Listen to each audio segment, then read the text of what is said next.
service. He was speaking at the Abuja Muslim Forum Talim session in Abuja. Hawa Gimba reports that the forum also honored one of its own on his retirement. Dwelling on the topic, Life of a Muslim After Retirement, Imam Tajuddin Adigunbello gave 7 principles to imbibe, including increased faith, health, worship, fast, family bonding, glorifying Allah, prayer, and reprogramming of one's lifestyle. One of the 7 topical values of life is stresses faith, family bonding, and prayers as key in the life of a retiree. Imam Tajuddin says connecting with Allah at the age of 60 helps one to understand the life he or she has spent. Hence, indulging in prayer and praising of Allah is very important. He is no more younger. He is now a very highly responsible person. And that program should reflect giving services to his family and then services to his nation. Guests at the Talim session urged those who are still in service to plan for the future and to not engage in corruption. As you are gradually moving towards retirement, you do not know how many years Allah has destined you're going to live. You need to have some preparation, and that preparation should start from the first day. It's usually difficult, but it should start from the first day that you are employed. He was known to be skillful and was known to be a committed family man. Prophet taught us that 2 things are exceptional favors from Almighty Allah, and that is for you to be healthy and for you to be free. For the retiree being celebrated, Imam Ibrahim Idris, his joy knows no bound, having served the nation, appreciating his family, friends, and those he gave little attention to while in service. I have lived for that 33 years very humble, and I thank God. I am proud of what I have achieved in those 33 years. The Abuja Muslim Forum Talim session also used the occasion to pray for the nation. Hawa Gimba, NTA News. And now to infrastructure development. In his quest to better the lives of people from his constituency, member representing Nasarawa Toto Federal Constituency in the House of Representatives, Abdul Mumin Muhammad Ari, has flagged off construction of 1-kilometer road each in 5 wards in Nasarawa local government area and a block of 3 classrooms in Nakosi Toto local government area of Nasarawa State. Christy Ayagwa has details. Having executed numerous projects that have direct bearing on the lives of his people, the member representing Nasarawa Toto Federal Constituency, Abdul Mumin Muhammad Ari, has initiated this notable project less than 2 months to the general elections, a period when the attention of most politicians are drawn to electioneering. The federal legislator said his desire to offer good representation to his constituency was what informed his decision to execute the projects. What is expected of me is to do the needful of my people, to bring the dividends of democracy to their doorstep. That's what is expected of me. So till the day of the election, I will continue serving my people. Stakeholders described the project as a clear definition of selfless service to humanity. We are here to wish him well because he has done well. And what he did, the people that spent more than 80 years, we didn't see something even close to what he did for us. He gave us scholarship, women empowerment, and he gave us so many things that I cannot even explain. Ari had earlier paid homage to the Emir of Nasarawa, Ibrahim Usman Jiber, to seek his fatherly blessings. Parts of the projects flagged off include 1-kilometer road each in 5 wards in Nasarawa local government area and a block of 3 classrooms in Natosi, total local government area of his constituency. In Nasarawa local government area, Christy Ayagwa, NTA News. And on education, government investment in basic and post-primary education in the Federal Capital Territory has been assured as a matter of priority in the 2023 educational outlook by the Education Board. Hadiza Godwin Ebune captured some milestone achievements in the year 2022 on Education Review. We are gaining more experience, and our teachers and staff are getting more trained from outside, both from outside and from within. So we expect that the successes we receive this year, by God's grace, will be higher than what we have received. Just as the ones we have received in 2022 were much better than what we have received in 2021. In the year under review, the Universal Basic Education Board says it renovated more than 100 schools and built more classrooms to increase access and comfort. It also expanded access to education in rural areas by building more schools across villages in the territory, while specifically creating an enabling environment for girl-child education. 2022, to be candid, a lot were achieved. First and foremost, we had more than 15% increase in our schools enrollments.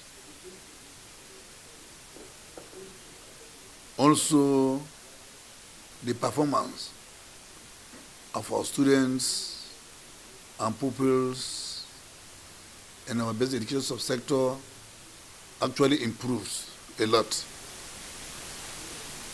We also established 18 new more junior secondary schools with the approval of the Honorable Minister of State. On its part, the FCT Education Resource Center presents an impressive scorecard on its mandate. The center says it conducted all examination under its mandate and released as at when due, while also ensuring that candidates for such examinations are certified.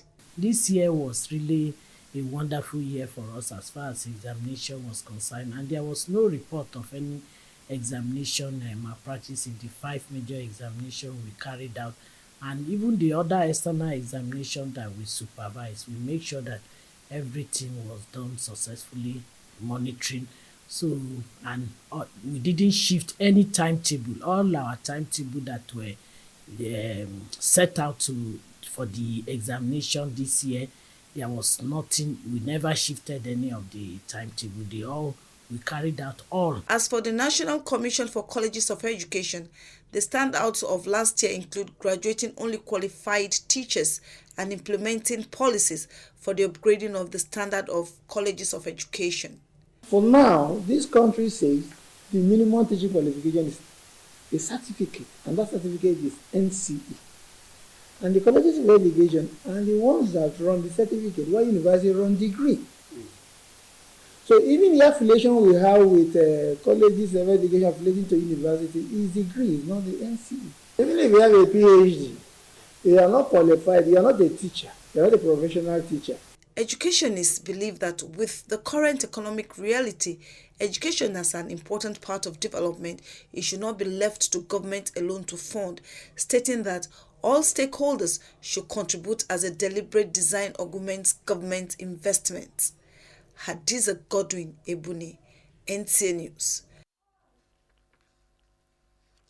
And residents of the FCT have reacted to FCT administration's resumed policy on park and pay in the territory. Hawagimba sampled the opinion of some residents on the new development. With a seriousness of purpose, with good management, it will be sustained. Patriotism is key. Are we here to serve ourselves selfishly, or we're here to serve ourselves as a people selflessly? It is imperative that as public servants, we do the right thing to ensure that whatever infrastructural development that is brought to bear is properly maintained. Once the maintenance culture is there, certainly one of it, which is the park and pay program or infrastructure, will be more maintained and sustained. In 2012, park and pay was existing before. Then, so it was as a result of not having a kind of a law that kind of attached to it. That's why they stopped it. So now the park and pay are back. Yes, for me, I support it can be also sustained. And not because it's not feasible. It's not feasible in the sense that many people that are even driving, let's ask them, What are they doing? How do they get money? There's no money for them. And you now say you want to ticket them again. You want to cause anarchy in the system. What's the GDP of this country at this time? Some people, as I speak to you, some people will not eat today. It's not because they are fasting. It's because the hardship of the economy of them. And you want to add more problem to the problem? It will not stand. It's dead on arrival. We know what we went through. I'm a victim of their attitude or their raw attitude to the program. You see, it's one thing for government to introduce a policy, and it's another thing for government to implement it. And what we found out in Abuja is the attitude of the people who are carrying out the field work. They are not trained, and in my conclusion, my submission, I think they just go out and employ the services of touts. Now you can't arrange and make an arrangement that Asokoro is for big men. You don't make low-income houses inside that same Asokoro, knowing fully well that those rich men in Asokoro will definitely need drivers, will definitely need houseboys, will definitely need cleaners. Now, can a cleaner get a one-room house in Maitama? The answer is no. It therefore means you end up in Asokoro employing a cleaner that comes maybe from Massacre from the UC. There's already a problem. So that is the same thing. The town was planned, but never planned for such eventualities, meaning there was poor planning.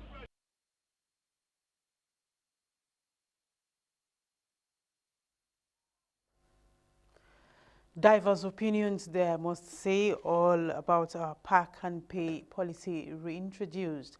Thank you, Hawa, for that sampling of opinion. And that ushers in our discussion this evening with the Director Traffic Management FCTA Transport Secretariat, Aliyu Wadata Bodinga. We thank you for joining us on Saturday Discourse. Thank you for having me. Yeah. You have heard from FCT residents. Different views. Yes. Like they say, different strokes for different folks. And you've heard from them. 9 years after the suspension of the on-street parking in the FCT, why is FCTA reintroducing this policy? Yeah, primarily this policy is introduced. As you are aware, the regulation has been on ground since 2019. Yeah. So the reintroduction now by the FCTA is not actually 100% for the purpose of revenue generation. What interests the authority is the issue of traffic congestion in the city, the dilapidation of our infrastructures like walkway and green badges by motorists who have fact to damage them. And of course the safety of road users who are using this road, who are forced to compete with motorists on the road because there are areas where they are supposed to walk, like the walkway has already been overtaken and covered by people who park irregularly. So all this combined together has a cost, which whether we know it or not, but it has a serious cost, not only on transportation, but generally on the economy and the welfare of people, including the safety. Because if you sample the accidents that are happening in the FCT, you will realize that over 80% of it is knock pedestrian kind of. And this is because most of these people are forced to come to the road while enough infrastructures has been created for them to actually walk in the city. So that is actually the main primary reason why the FCT reintroduced the FAC and pay in order to sanitize the city, just like any other federal capital city in the world. Okay, so now the new policy has been reintroduced. Some offices don't have enough parking space. Some of them park outside the offices premises and all that. What's the arrangement for this category of people? Yeah, but you see, there are rules in the FCT regarding the issue of prohibition of offices and other public areas that generate traffic. All institutions, not only offices, including place of work, markets, wherever you do business, you are supposed to provide parking within your facility. So it's actually the responsibility of those offices to provide parking spaces for their respective staff. So with all this, some of the, let's say, logistics still yet, like the issue of parking space for other offices, they don't have it at the moment. Probably they'll be making arrangements to get parking space and all that and other logistics. When is this policy going to begin operation? Or are you giving time for such people that are still making arrangements for maybe parking space or other, I think they need to put in place? Yeah, that is one of the purpose of at least being here today to make, so we're already on a lot of engagement, stakeholders meeting, public enlightenment, so that people will know that this is a new policy, unlike the other one that has happened in the past, which people have actually complained a lot because of their bad experience. So at least the FCT administration has learned from those mistakes, and during the making of that regulation, a lot of clause has been inserted in the regulation to ensure that all those anticipated issues has been tackled. So FCT residents are supposed to be at ease with this new policy, with knowing that all those other bottlenecks, all those other challenges they faced during the 9 years ago when this policy was in place would have been taken care of. Because you hear them complaining of operators and other. Yeah, definitely. And that is the more reason why we have not said we are starting almost immediately.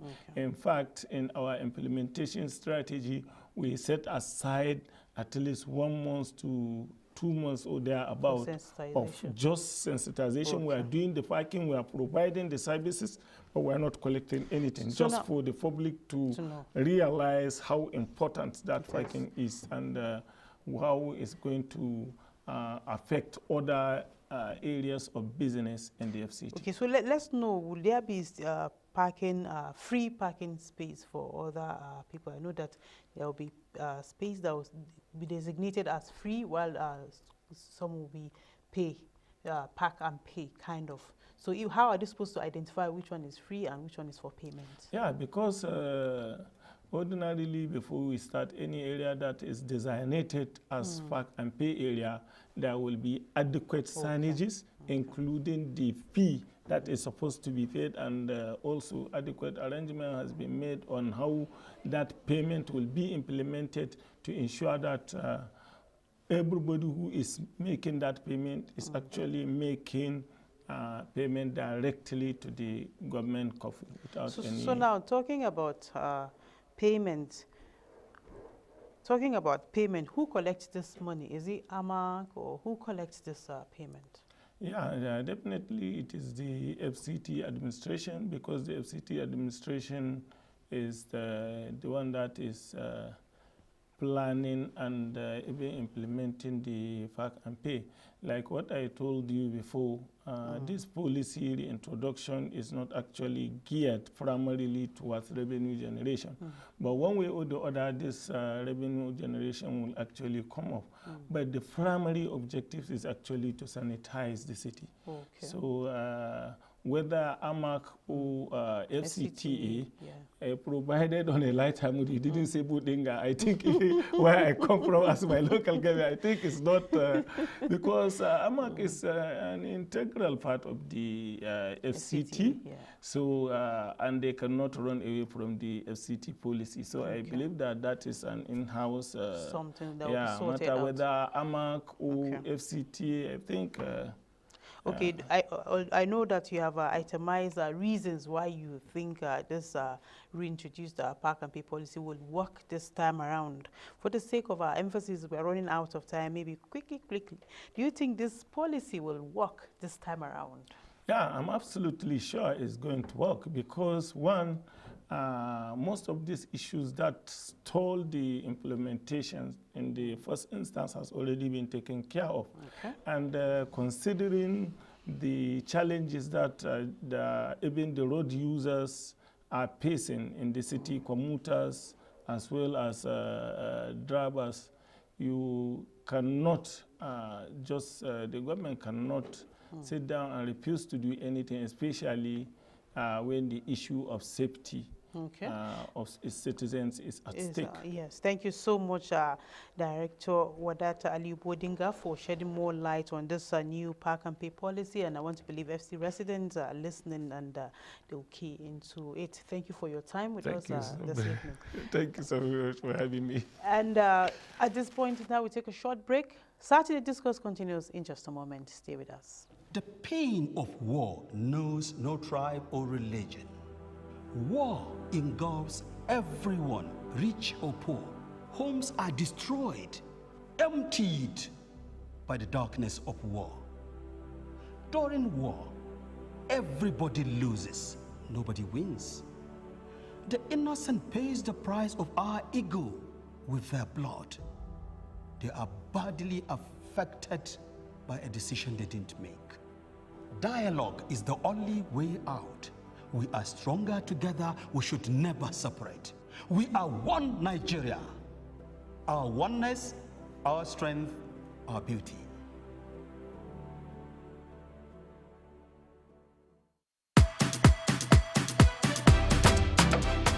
Yesterday I got a call from Glow. I won a 3-bedroom bungalow.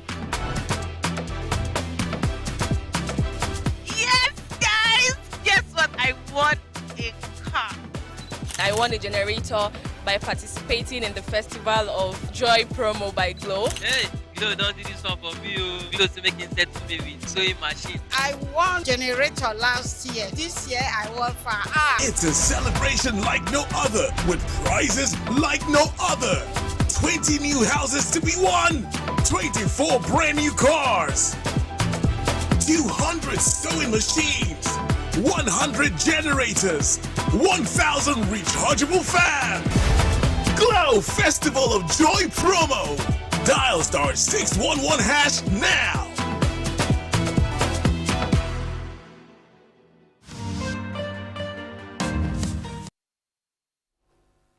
Many thanks for staying tuned.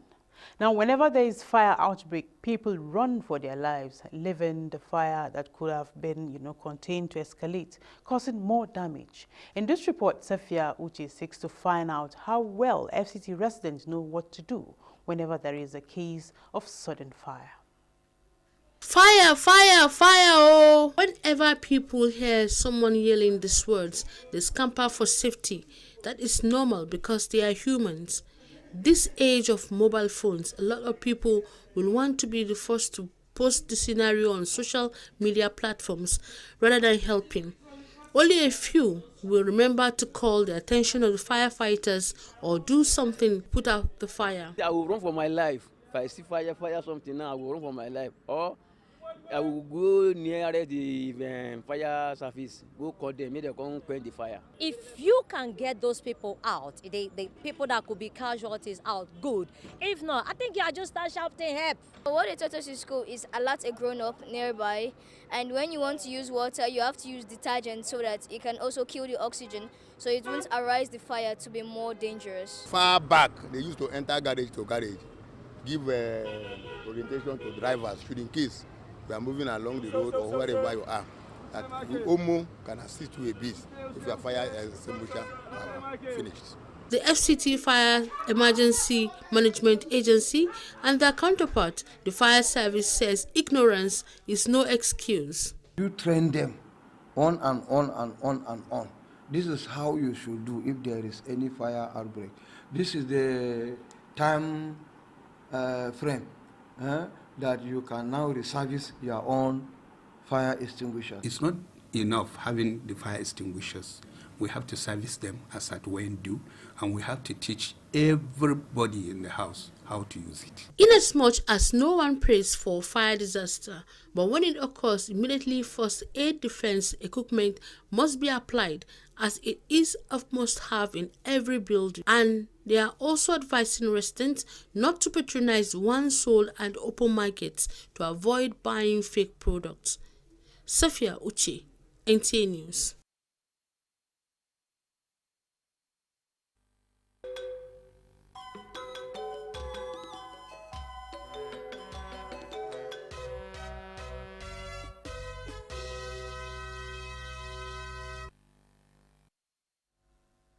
The June 2022 election of the athlete representative for the Handball Federation of Nigeria, Joseph Udali Haruna, has been declared null and void by a federal high court in Abuja. Wendogu brings more details.